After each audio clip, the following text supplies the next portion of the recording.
नमस्कार साथियों, आप सभी का स्वागत है। जैसा कि आप सभी जानते हैं, हम सीबीएसई द्वारा जो प्रदत्त हिंदी का सैम्पल पेपर है हम उसको सॉल्व कर रहे हैं। इसकी एक वीडियो अपलोड हो चुकी है जिसका डिस्क्रिप्शन में आपको लिंक मिल जाएगा। अब यहाँ पर हमें क्वेश्चन नंबर 5 से हमें इसको सॉल्व करना है। ये पार्ट 2 वीडियो है। पार्ट 2 में कोशिश करूँगा कि ख़त्म हो जाए, बट नहीं होगा तो पार्ट 3 भी आ सकता है, बट कोशिश करते हैं कि ख़त्म हो जाए। यहाँ पर जो पहला जल्दी शुरू करते हैं। प्रश्न 5वां है, पद परिचय पर आधारित निम्नलिखित 5 प्रश्नों में से किन्हीं 4 प्रश्नों के उत्तर दीजिए। यानी 5 में से हमें कितने करने हैं? 4। कुछ बच्चे 5 के 5 कर देते हैं तो फायदा कोई नहीं है, वो एक्स्ट्रा में चले जाएंगे। कोई 5 जो आपको 5 ज़्यादा अच्छे लगे उन 5 को आप करिए, बाकी छोड़ दीजिए। 5 में से 4 करिए। तो पहला जो दिया है इसका देख लेते हैं। पता राकेश झटपट यह कार्य कर लेगा, एक वाक्य है। रीति, इसके बारे में दे रखा है, रीतिवाचक क्रिया विशेषण कर लेगा क्रिया की विशेषता बताने वाला है। यानी कह रहा है रीतिवाचक क्रिया विशेषण है और कर लेगा जो क्रिया है मुख्य क्रिया की विशेषता बताने वाला है। उपयुक्त पद परिचय वाक्य के किस पद के लिए है? यानी ये पद परिचय दिया गया है यह किस पद के लिए आया है? राकेश के लिए आया, झटपट के लिए आया, यह कार्य के लिए आया, तो कर लेगा के लिए आया, तो आया है झटपट। यानी यहाँ पर क्रिया की रीति बता रहा है। ये झटपट जो शब्द है कर लेगा जो क्रिया है इसकी रीति बताएं, क्रिया यानी किस प्रकार से हो रही है। आप सभी को पता होगा कि क्रिया विशेषण के 4 भेद होते हैं। बताता हूं आपको, जैसे कि कालवाचक, दूसरा है रीतिवाचक, एग्जाम्पल भी देख लेंगे। तीसरा है स्थानवाचक, चौथा आपका है परिमाणवाचक क्रिया विशेषण, परिमाणवाचक। एग्जाम्पल एक इनका देख ले। कालवाचक में यानी समय, क्रिया के होने का समय बताएगा। जैसे श्याम कल मेरे यहाँ आया था। यहाँ पर आया था क्रिया है, आया मुख्य क्रिया, लेकिन क्रिया कब हो रही है इसका इसमें समय दिया है कि कल आया था। तो क्या है? कल क्या है? क्रिया विशेषण है। कौन सा भेद है? कालवाचक क्रिया विशेषण। रीतिवाचक में बात कर ले, रीतिवाचक जैसे ये वाला रीतिवाचक में राकेश झटपट यह कार्य कर लेगा, इसी को देखो झटपट। तो कार्य जो कार्य कर लेगा जो है ये कर लेगा, इसकी विशेषता कौन बता रहा है? ये झटपट। कार्य कैसे होगा? झटपट। रीति उसको यानी कार्य के होने के तरीके को बता रहा है। जैसे एक और एग्जांपल ले लें, वह फटाफट बोलता है।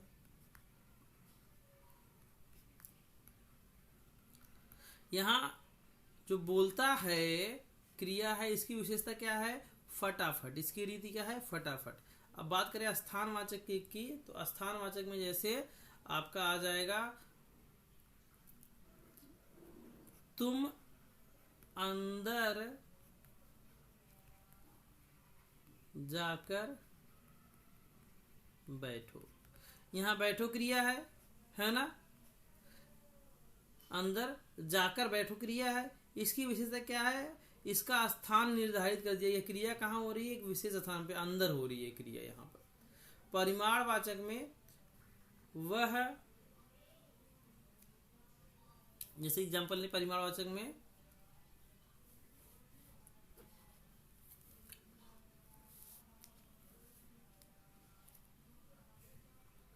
वह थोड़ा अधिक खाता है।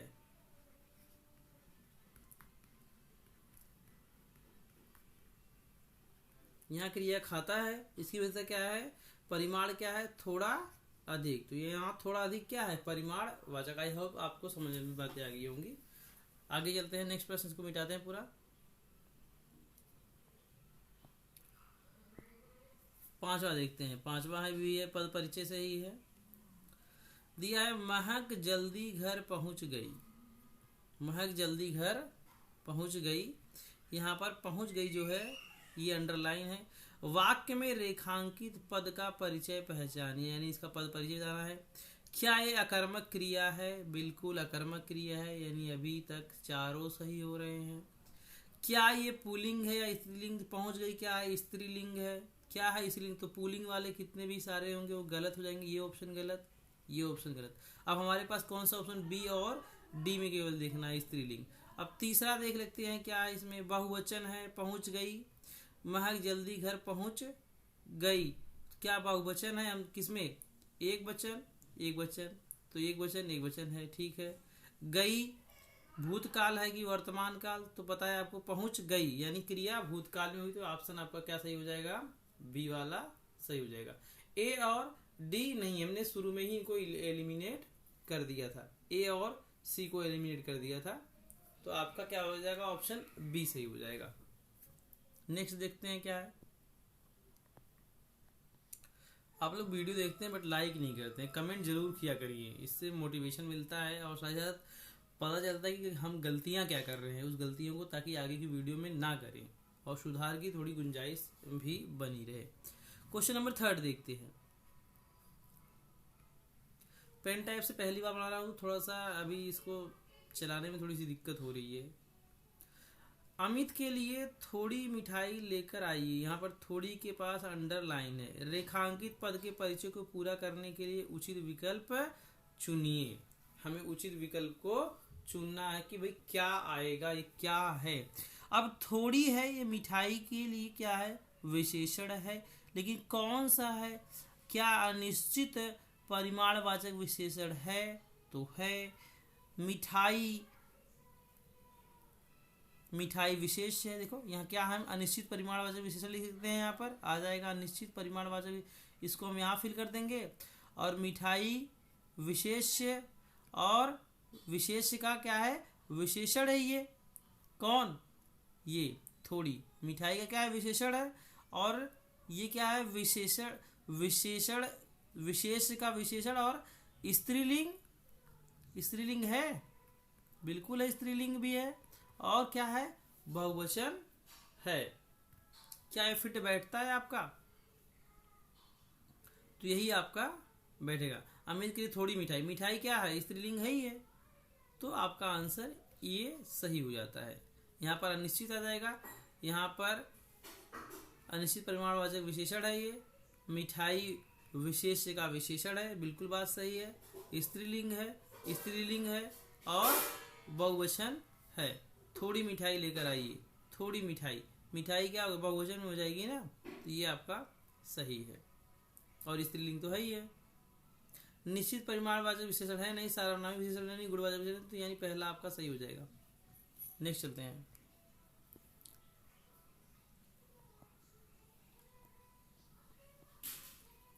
क्वेश्चन नंबर 4 देखते हैं। दिया है, नेताजी ने आप लोगों को बुलाया है। नेताजी ने आप लोगों को बुलाया, अंडरलाइन कहाँ पर है? आपके पास है। आपका पद परिचय भी उपयुक्त तो वाक्य में रेखांकित पद का सही परिचय पहचानिए। क्या ये मध्यम पुरुष है? मध्यम पुरुष है, सर्वनाम है, बिल्कुल है। भाई हिंदी में 3 प्रकार के पुरुष होते हैं, उत्तम पुरुष, मध्यम और अन्य पुरुष होता है। उत्तम में कौन है? जो अपने लिए हम जिन सर्वनामों का प्रयोग करें, जैसे मैं है, हम है, ये है। मध्यम जिससे हम बात करते हैं, वह है, वे हैं। अन्य सॉरी ये नहीं, मध्यम तुम, तुम्हारा, तुमको हो गया। अन्य वह, वे, ये सब हो गए। तो यहाँ और क्या आपका आप जो है कि मध्यम में ही आता है। यहाँ पर तो क्या है? मध्यम पुरुष सर्वनाम है, बिल्कुल है। क्या ये आप पुल्लिंग है? बिल्कुल पुल्लिंग है। बहुवचन है, देखो यहाँ आप लोगों, तो आप लोगों क्या है? बहुवचन है।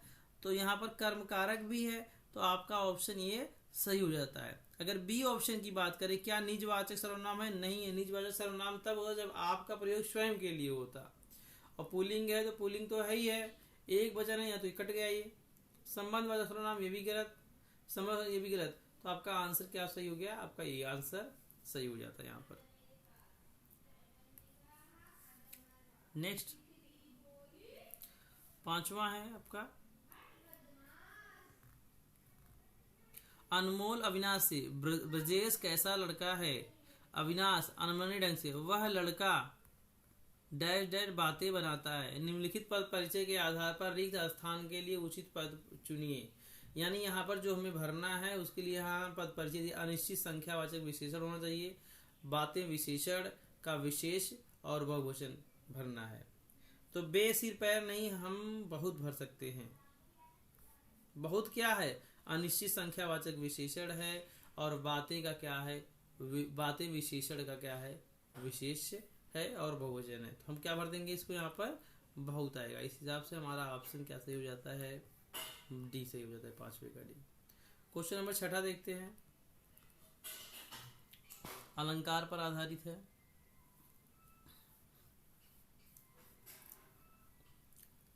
छठा क्वेश्चन, अलंकार पर आधारित निम्नलिखित 5 प्रश्नों में से किन्हीं 4 प्रश्नों के उत्तर दीजिए। कथन दिया है, कारण दिया है। प्रियतम बतला दो लाल मेरा कहाँ है। लाल के 2 अर्थ होने के कारण इस पंक्ति में श्लेष अलंकार है। कारण दे रखा है इसका कि लाल शब्द के यहाँ 2 अर्थ है। एक तो लाल है, ये मोतियों से है कि नायिका कह रही कि मेरा लाल यानी मेरी मोती कहाँ है। दूसरा इसका हो सकता है कि लाल का कि मेरा पुत्र कहाँ पर है। 2 अर्थ है इसलिए श्लेष अलंकार है। लाल के 2 अर्थ होने के कारण इस पंक्ति में श्लेष अलंकार है। ऑप्शन देखते, कथन ए गलत है, तो गलत भाई, कथन ए सही है। कथन ए सही है किंतु कारण आर गलत है, ये भी नहीं, कारण भी सही है ना। कथन ए और कारण आर दोनों गलत, ये भी गलत हो जाएगा। कथन ए और कारण दोनों सही है, तो आपका ऑप्शन हो जाएगा डी सही। कथन ए भी सही है, प्रियतम बतला दो लाल मेरा कहाँ है, और कारण इसका भी दे रखा है, लाल के 2 अर्थ होने का। इसमें इस पंक्ति में कौन सा अलंकार है, श्लेष। तो यानी दोनों चीजें सही हो जाएंगी, तो ऑप्शन आपका सही हो जाएगा, डी सही हो जाएगा। नेक्स्ट चलते हैं हम। अगला हमारा प्रश्न है, स्तंभ मैच करने वाला है। यहां पर देखें,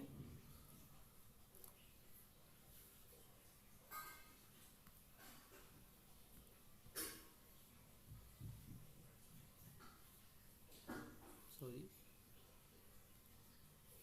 मैच करना है अलंकार को। मानवीकरण श्रेष्ठ अतिशयोक्ति। कड़त साथ ही म्यान ते असिरी पुतंते प्राण। ये किस अलंकार में भाई, म्यान निकालते ही, कड़त साथ ही म्यान थे, जैसे ही म्यान से तलवार निकली और शत्रु के प्राण क्या है वो निकल गए। तो भाई कहीं अतिशयोक्ति की बात हो रही है, तो कौन सा अलंकार आया, ये अतिशयोक्ति अलंकार में आ जाएगा ये आपका। गुलाब गिरकर खिलकर बोला मैं आग का गोला नहीं प्रीत की कविता हूँ। तो यहाँ पर गुलाब का यानी प्रकृति का क्या है, मानवीकरण की तरह, मानव की तरह मानवीकरण अलंकार हो गया ये। और मधुबन की छाती को देखो सूखी इसकी कितनी कलियां, तो ये श्लेष अलंकार में आपको चला जाएगा। यानी क्या है, क का तीसरा सही है, ख का पहला और ग का दूसरा, तो यही विकल्प आपका सही होगा। देखते हैं विकल्पों को, आगे ले स्क्रॉल करते हैं। क का तीसरा सही होगा, ख का देखें क्या है, ख का आपका ख का तीसरा, सॉरी, कढ़त हमने क का किया गया है, हमने इसका सही किया है अतिशयोक्ति, यानी क का तीसरा कहाँ पे है, यानी हमारा ऑप्शन बनेगा सी, या तो सी बनेगा या तो डी बनेगा। और मधुबन की छाती देखो ये दूसरा है, यानी ग का दूसरा किसमें है, इसमें, और ख का पहला बिल्कुल यही मानवीगढ़। तो हमारा ऑप्शन आंसर क्या बन जाता है, सही बन जाता है, हमारा ऑप्शन डी सही हो जाता है। आई होप आपको बातें समझ में आ रही होंगी। नेक्स्ट देखते हैं क्या है।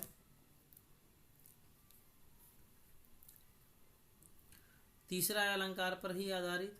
इसमें कह रहा है, पड़ी अचानक नदी अपार घोड़ा कैसे उतरे पार, राणा ने सोचा इस पार तब तक चेतक था उस पार। यानी राणा ने अभी सोचा ही था कि चेतक जो है कि नदी को पार करके क्रॉस कर गया था।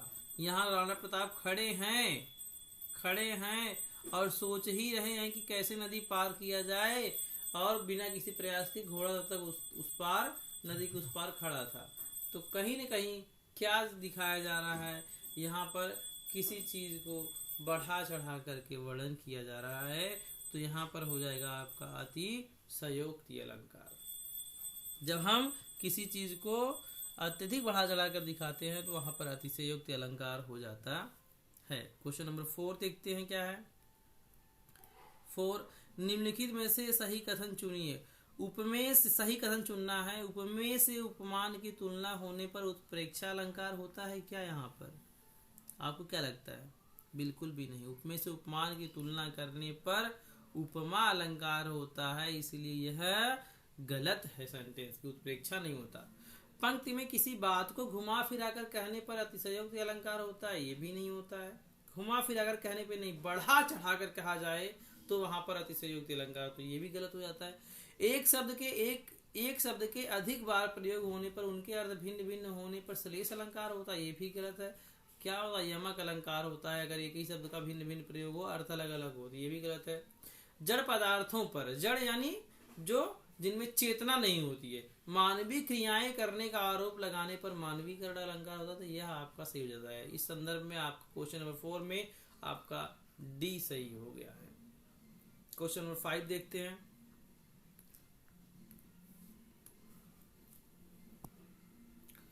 क्वेश्चन नंबर 5 में देखा है,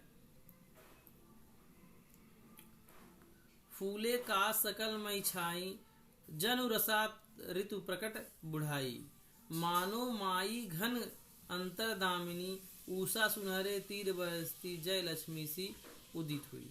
3 अलंकारों की बात हुई है यहाँ पर। ये इनमें देखेंगे आया है यहाँ पर जनु आया है, यहाँ वाचक शब्द, और आया है आपका मानो आया है। मानव मनो जानव जनु जनव, जहाँ आता है वो प्रेक्षा का उदाहरण होता है। जहाँ पर सी आए उपमा का उदाहरण होता है, यहाँ पर सी आया है। तो अब देखते हैं इनमें विकल्प क्या देगा। उपर्युक्त पंक्तियों में प्रयुक्त अलंकारों को पहचान कर उचित विकल्प चुनिए। क और ख श्लेष अलंकार हैं? तो बिल्कुल भी नहीं है, उत्प्रेक्षा है तो ये गलत हो जाएगा। क और ख उत्प्रेक्षा अलंकार है, चलो यहाँ तक बात सही है। ग में मानवीकरण अलंकार है क्या? बिल्कुल। अगर उपमा नहीं है तो मानवीकरण। यहाँ पर प्रकृति का वर्णन जय लक्ष्मी सी उदित हुई, सुनहरे उषा सुनहरे यानी सूर्य की किरणें, तीर बरसती जय लक्ष्मी सी उदित हुई यानी मानव की तरह उषा की किरणों का वर्णन किया गया है। तो कहीं न कहीं ये फिट बैठता है। और देखते थे क्या इसमें का में श्लेष गलत है, मानवीकरण ये भी गलत है, तो आपका ऑप्शन बी सही हो जाता है। 5वें का बी। क और ख में उत्प्रेक्षा अलंकार है और ग में क्या है? मानवीय करण। अगर यहाँ पर मानवीकरण की जगह उपमा दिया होता तो उपमा भी हो जाता था। क्यों हो जाता था? सी के कारण। मा सा से सम समान सरीस ये सब वाचक शब्द आते हैं। तो आपका अगला क्वेश्चन हम स्टार्ट करते हैं। क्वेश्चन नंबर 7 जो कि गद्यांश के ऊपर है। यह गद्यांश जो दिया गया है यह है आपका लखनवी अंदाज से है। आप सभी ने पढ़ा होगा इसको। देखते हैं इसको पूरा, थोड़ा सा बड़ा कर लेते हैं। यहाँ से गद्यांश को पढ़ ही लेते हैं। हालदार साहब की आदत पड़ गई हर बार कस्बे से गुजरते समय चौराहे पर रुकना, पान खाना और मूर्ति को ध्यान से देखना। यानी हर बार जब आपने जब पढ़ा होगा चैप्टर देखा होगा, हालदार साहब आते बार बार जब वो देखते कि मूर्ति पर चश्मा बार बार चेंज हो जाता तो उनके मन में एक कौतूहल उत्पन्न होता कि चश्मा बदलने वाला व्यक्ति कौन है। एक बार जब कौतूहल दुर्दमनी हो उठा तो यानी जो उनकी जानने की इच्छा थी, जो जब उसको वो कंट्रोल नहीं कर पाए, यानी दुर्दमनी का मतलब, तो पान वाले से पूछ लिया, क्यों भाई क्या बात है, यह तुम्हारे नेताजी का चश्मा हर बार बदल कैसे जाता है। पान वाले के खुद के मुंह में पान ठूसा हुआ था। वह एक काला मोटा और खुशमिजाज आदमी था। हालदार साहब का प्रश्न सुनकर वह आंखों ही आंखों में हंसा, यानी बोला नहीं, साफ साफ बोला नहीं कुछ। उसकी तो थिरकी, पीछे घूमकर उसने दुकान के नीचे पान थूका और अपनी लाल काली बत्तीशी दिखाकर बोला, कैप्टन चश्मे वाला करता है। क्या करता है? हालदार साहब कुछ समझ नहीं पाया, यानी हालदार को साहब को कुछ समझ में नहीं आया, क्योंकि वह आधी अधूरी बात बोल रहा है। पान खा रहा है तो वो पान को ज्यादा तवज्जो दे रहा है। हालदार साहब कुछ समझ नहीं पाए। चश्मा चेंज करता है, पान वाले ने समझाया। अब इस पर आधारित कुछ एमसीक्यू क्वेश्चन है, इनको देख लेते हैं क्वेश्चनों को। आप जब इत्मीनान से पढ़ेंगे चीज़ें समझ में आएंगी। जब अपने हाँ, और एक चीज़ और है, जब आप गद्यांश को यानी किताबों को चैप्टर को पूरा पढ़े होते हैं तो भावार्थ बहुत जल्दी समझ में आ जाता है, ऐसे नहीं समझ में आता जल्दी। अब देखिए आंसर देखिए पहले का। फर्स्ट में दिया है हालदार साहब ने चौराहे पर रुकने की आदत क्यों डाली? क्या उन्हें पान वाले के पान आकर्षित करते थे? ये नहीं हो सकता। उन्हें पान वाले से बातें करना अच्छा लगता था? यह भी नहीं है। उन्हें चश्मे के बदलते फ्रेम देखने में आनंद आता था? यह भी नहीं है। उन्हें चश्मे के फ्रेम बदलने का कारण जानने की जिज्ञासा थी, भाई आखिर कौन चश्मे का फ्रेम बदल रहा है, आखिर कारण क्या है कि कौन चश्मा बदल रहा है। तो आपका ऑप्शन डी से हो जाएगा। दूसरा देखें, गद्यांश में हालदार साहब के लिए दुर्दमनी शब्द का प्रयोग किया गया है क्योंकि उनकी उत्सुकता बढ़ गई थी, वे स्वयं पर नियंत्रण कर रहे थे। नियंत्रण ये तो हो ही नहीं सकता। वे पान वाले से प्रश्न में हिचकिचा रहे थे, ये दोनों नहीं हो सकते, पहला और दूसरा। उनके लिए जिज्ञासा यानी जो जानने की इच्छा पर नियंत्रण करना कठिन हो गया था। तो आपका ये सही हो जाएगा, डी वाला सही हो जाएगा। नेक्स्ट देखते हैं क्या है क्वेश्चन। गद्यांश में पान वाले डैश डैश,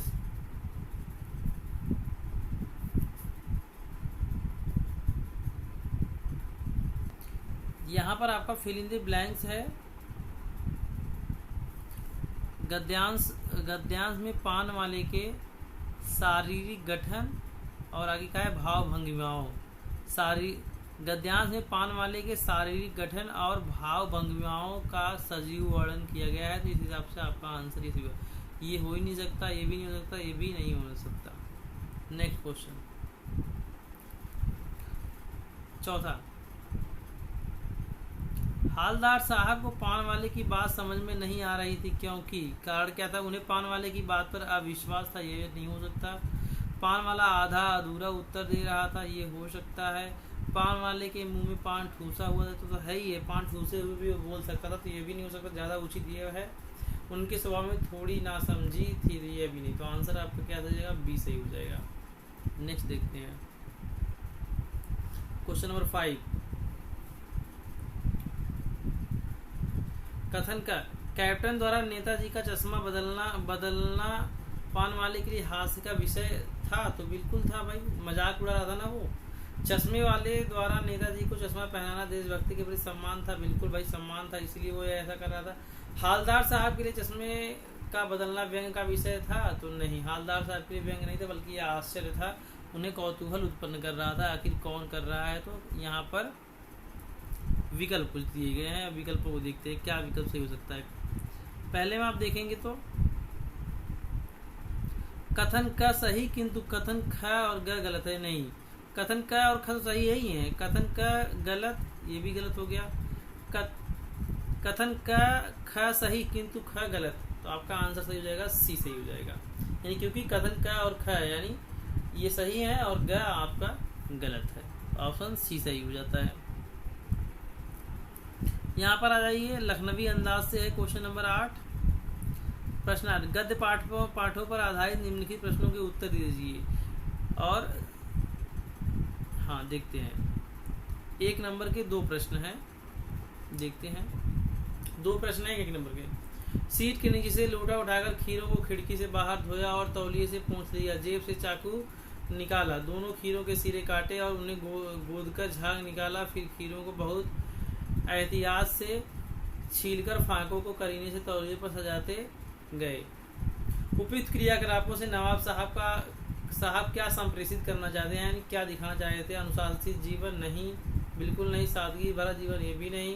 खानदानी रईसों गढ़न, वो दिखाना चाहते थे लेखक की खानदानी रईस इसी तरह से खाना पीना खाते, उनका रहन सहन बहुत लोगों से अलग है, आम जनमानस से क्या है? अलग है। इस आधार पर सी सही हो जाएगा आपका आंसर।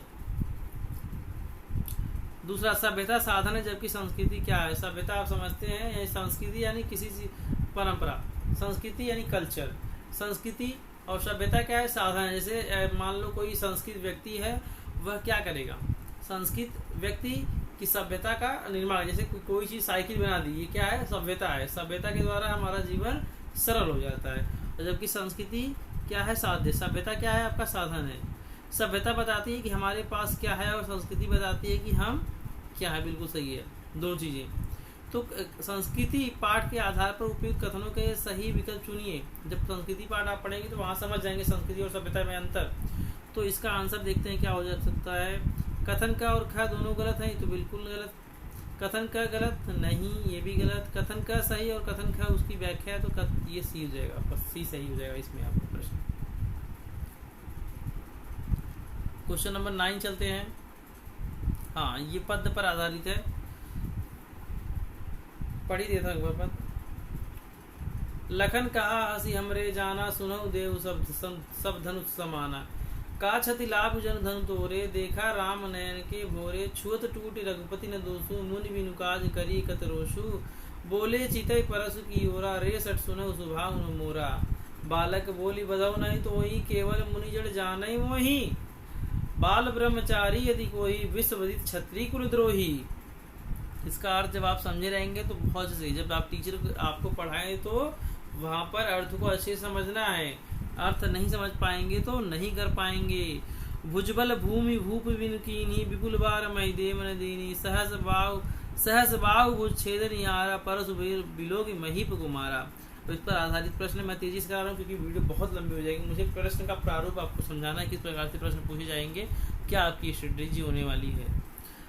यहाँ पर है, फर्स्ट है प्रश्न, सारा संसार महाबाहु परशुराम को के रूप में जानता है। ऋषि भृगु के शिष्य के रूप में नहीं भाई, क्षत्रियों को बचाने वाला नहीं, ऋषि विश्वामित्र के भक्त के रूप में नहीं, क्षत्रियों का संहार करने वाले के रूप में। यानी सारा संसार महाबाहु यानी परशुराम को क्षत्रियों का संहार करने वाले के रूप में जानता ही है, पद में आया हुआ है।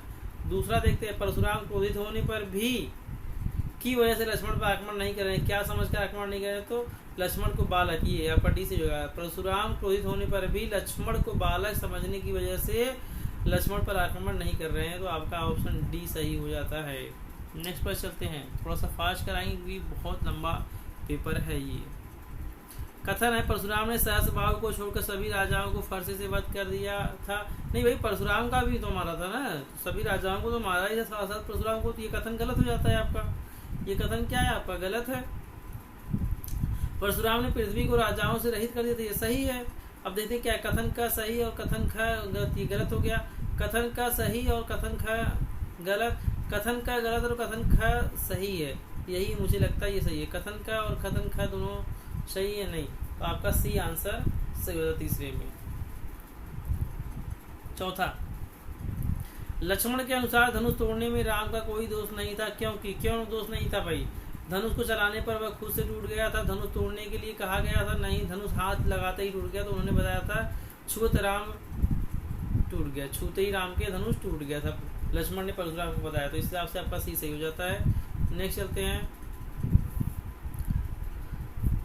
Question number 5। परशुराम बार बार लक्ष्मण को फरसा क्यों दिखा रहे थे? दरबार के दूसरे लोगों को चेतावनी देने के लिए नहीं, अपना क्रोधी इतिहास बताने के लिए भी नहीं, दरबारियों को वहां से भगाने के लिए, लक्ष्मण को डराने के लिए। तो आपका आंसर सही हो जाएगा, लक्ष्मण को डराने के लिए बार बार अपना फावड़ा दिखा रहे थे। परशु अपने हथियार को दिखा रहे थे। ये हो गया क्वेश्चन नंबर 10।